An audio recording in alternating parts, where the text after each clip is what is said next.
All right, man. We're here breaking bread with the boy Al, man. Hey, Uh, hey, hey, the world came. Hey, America came to our world this week, man. Welcome to the yeah, internet, man. for real. I think we finna get into the real life digital age. You know what I mean? Like, just Yeah, that's what it seemed like to me. yeah. It's crazy because like literally in 1 week it went from being strongly suggested to required. Um, Yeah, quickly. like super quick. And I was telling you, I have one client who has a virtual church. Guy just onboarded today. Yeah, But a lot of really good people, game.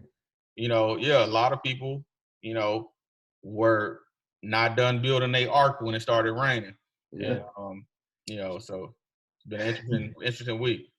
yeah, been real interesting. I always I worked at a company that was all 100% remote. They had employees around the world who worked together like years ago, and like right now it's just a time who's the most prepared and who's willing Hmm. to switch and pivot and innovate fast enough. Even right now at work, we all everybody working remote, right? Like so, our whole organization at the Grizzlies working remote. Other people in the NBA, they working remote too. You know what I mean? So it's like everywhere. So like anybody who's used to doing it or like is kind of tech savvy and knows how to use Zoom and do that and shit, it's not as difficult. But I know there are people out there who's like, this is a whole new way to work. You know what I mean? You know what? But and the thing about it is, I'm realizing it is a lot of people going through that transition with it being a new way to work. But innovation is a spirit, and For you know, sure. you either have it, or you don't. And the ones who have it, the ones who don't, even during this time, it's hard to get them to fully embrace the resource because there's a lot of quick. I mean, there's a lot of tools that you could integrate relatively quick to be up and running, in a remote way. But a Yeah. lot of, I mean, it's one of those things where you do have to have that willingness to embrace it. And there's a difference between doing it because you have to do it and embracing it. Um, Yeah, for sure. And like man, this with anything, with any type of innovation of any type of change, you're gonna get those people where it's anybody who is like you said, it's a difference between doing it because you gotta doing it and really embracing it. And really you need people who are gonna embrace it. That's mhm. how you get innovation. That's how you can really get change. Um, to really see people embrace it. So Yeah. some of that starts at the top too, from a leadership level. Like you can really see there's like even people who like had a leadership style of like if your leaders didn't like if they're not people who are comfortable working from home, then those I think those have been the companies I've heard who've been kind of were late to the game of telling people that they could work from home right now, like Hmm. kind of trying to drag it out. And so like it all starts at the top. The very top people making decisions have to really embrace the change to really see it spread across the organization. Yeah, and then and also really, truly like understanding that like remote and the internet and it's not a fallback plan. It's actually a tool that can empower you. And a perfect example, I think the difference between like the embrace and doing what they have to do will be like in the DJ community. I feel like what D Nice initially did with his virtual party, that was something that was like very that was very innovative. Guy, doing that, and then as that wave took off, it really became like well, I'm going live, I'm going live, I'm going live. And I think in the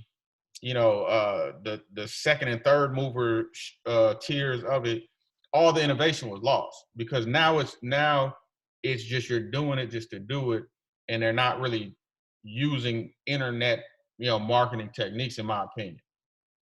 Yeah, I think people still trying to figure out. I think now going forward, I think people are going to start innovating and going to start trying. How can you now capitalize off it, especially depending on how long this period goes, and then people taking it once further and seeing how they can kind of do this. Because people, like if you think about it, man, I remember when UStream came out, maybe like I remember that. 2010 or whatever. Like that was like they had that was like the first platform I seen that came out with just like you could live stream and people had start talking about the live stream concerts and start doing stuff. And then it got into the social media, but it's kind of like now through circumstance, this same type of innovation is coming back to kind of move the audience. Like, because another thing is like the audience has to be ready for this.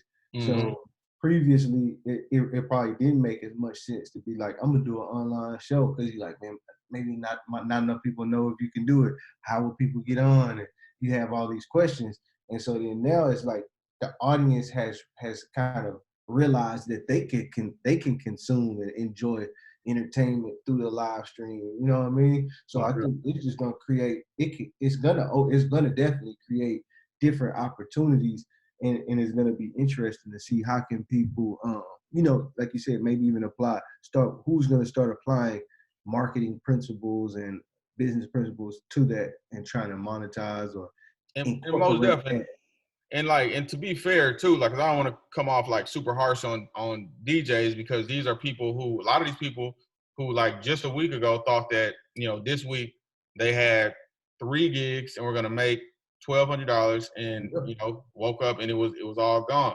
So I understand, having to come up with some revenue if that's your trade. You're a DJ.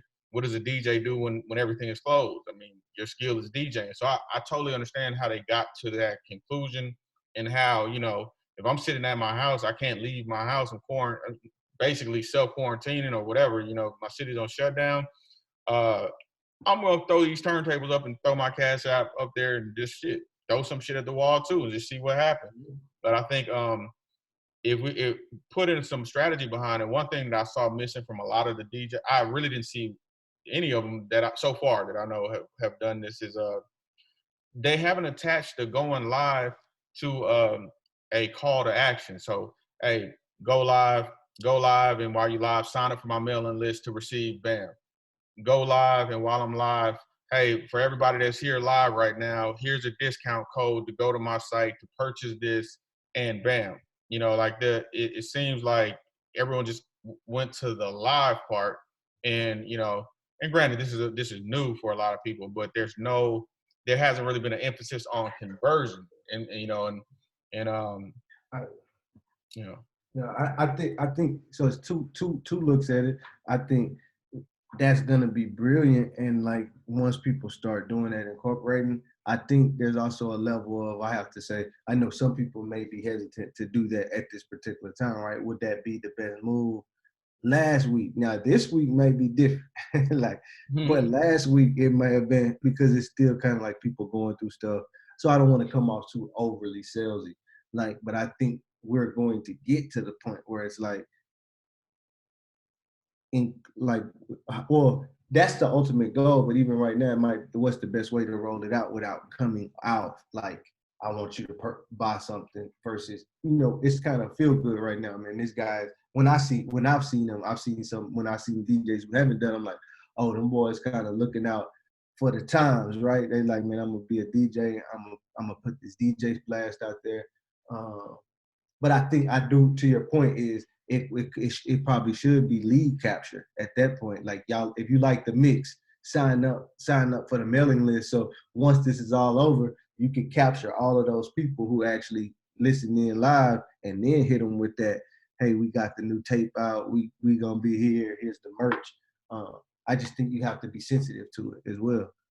See, I think going live is being insensitive to an extent. I mean, you're asking people to stop their life, even though, I mean, they're at home, so I understand the general concept. But I mean, at this point, I can't really call being that, 378th guy to go live doing a solid for the people. It's marketing at this point. Well, if somebody's doing that, but you got to remember, this is an entertainer, right? A DJ's an entertainer. I'm not asking you to listen to me. You want to listen to me. You know what I'm saying? You want to hear me DJ. You would normally come out to see me DJ already. So I'm talking about as a DJ who has fans or is a known where they have people out. So like the responses I've been seeing was like, man, I was jamming live with such and such. He made me want to go back to, I felt like it was people who was tuning in because they couldn't go out versus man, this guy going live, I need to watch him. Like it was more like Okay, I feel that. You know what? And that could be just me. I just don't have a virtual spirit. Like I don't really understand it as much, because I'm kind of like, I tried to watch because some of my homies have been doing it, and I support them, and it's just like I don't really get it. It's like, because to well, me, so, and I think too, that's like, so the people I've seen who've enjoyed it, and it's just honest from what I've seen in the marketing, like some people who typically, like family people who typically may not have been hitting happy hours or going out to see these people DJ at this particular time. This is like a localized, my local network of Facebook, what I've been seeing is like some of the people that I've been seeing really excited about it, about like DJs, whether it's Reeks, whether it's Donnie Hughes, whether it's people out here, it's like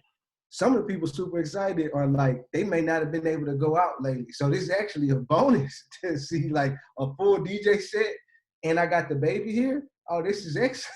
You know what I'm yeah, saying? Like, oh, we can grill in the backyard and listen to a DJ spin live that I know that I normally wouldn't be able to get out because I gotta be at home too.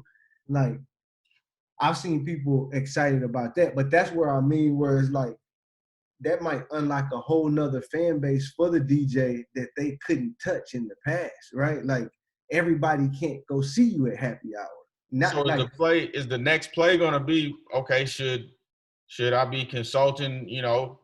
Reeks at, hey, when we bounce back, Wax Thursday, every Thursday we got a camera guy. We're gonna stream the live set from let's say at the yes. actual real event that still needs to be virtual.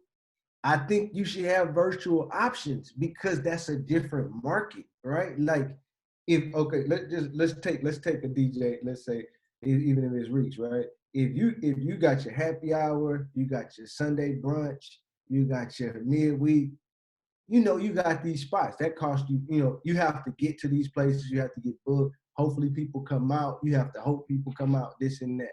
If it don't come out, somebody's gonna lose, whether it's the bar open, like you got these variables. Yeah, Why not pick out a certain night and just say, we're going live tonight, you know what I mean? And then do some of the lead capture that you're talking about. Do some of the call to action. Promote the live shows that's gonna happen or the live things the other day. That's just that opportunity has always been there. Because I'm telling you, it's a whole market of people who can't get to these locations but that's real. want to feel involved. But want to feel like they can jam. That's real. And you know what? And we launched Reeks site yesterday, man. But he's from that cloth of being, he's never gonna be salesy or anything like that. So he didn't say anything about it while he was spinning. Because I guess I can see how it could be interpreted as, And so what you do is you could do multiple things. I think even the call to actions probably have to be digital, right? Like that might be showing up in the comments, having a marketer who's moderating or as a DJ moderating it. Bam, how the links pop up. Hey, jamming, trying to find way. Like I think these are new ways that I could see people doing that. Would be like a supplement, an addition to your there revenue. needs Like to be a way. Look, if it's gonna be virtual, look, virtual don't mean we all stand around. Like if we're replicating the experience. Don't know going out experience consists of 55 people or 500 people all standing just staring at the DJ and just saying what we want and hoping the DJ here to acknowledge it. If we're gonna go virtual, I need to be able to see a bubble of everybody that's virtual, and I should be able to tap that bubble and talk just to that person while we virtual. Now we're really creating a experience. yeah, I mean, you could do things too where like, what if you had like other people, like even if it was smaller, like say when you had small house party groups, different shit was like different little. But I do feel you like, oh, hey, I like her. She at the party. Yeah, She at the, hey, let me hit that. You got the DJ. That's a whole new platform though, for yeah, real. because how is it like the one thing about virtual is like everyone can't hear everyone else's comments in real life. That's the only part about the virtual that I feel like they haven't solved yet. Because the only communication you really have during virtual, at least on IG that I've seen, is to literally either try to call into someone's live, which that's not really good when someone's doing a virtual event, or to just say a comment, and that shit just flies publicly in front of everybody. And so it's a little bit tricky, man. But one Yeah, thing. I want to say, man, I think that the DJs that are also great marketers, uh, the shift that I predict is going to be you're going to see the top tier DJs. I don't think they're going to be going live from Instagram then the next tier going live. I think your top DJs are going to be going live from YouTube. The reason why a lot of DJs don't go live from YouTube is because they can't go live from YouTube. Because YouTube, you have to have a certain amount of subscribers and views before they will give that privilege to your account. But when you go live on YouTube, oh man, it's a whole different ball game. Because YouTube, there is no cash app. You can donate directly from YouTube. You can put I links think directly on YouTube. depending on how long this situation goes, and so depending on how long the situation goes, somebody like YouTube is gonna jump in with some type of artist and do some type of official live event. Like that's what I know. If I was one of those big companies, that's what I would be trying to get together I don't right think now. you too worried about because a lot of they haven't been focused on how does it benefit YouTube? If I'm YouTube, you might be a nah, hot DJ, but you haven't paid nah, attention to us. You got 73 subscribers. What am I gonna do with Nah, your I'm talking about top tier DJs. I'm like, Oh yeah, okay, yeah, I okay, can see. okay, I'm only talking about top tier. I'm okay. saying at some point, if depending on how long this goes on, one of those bigger companies, Netflix might do some shit.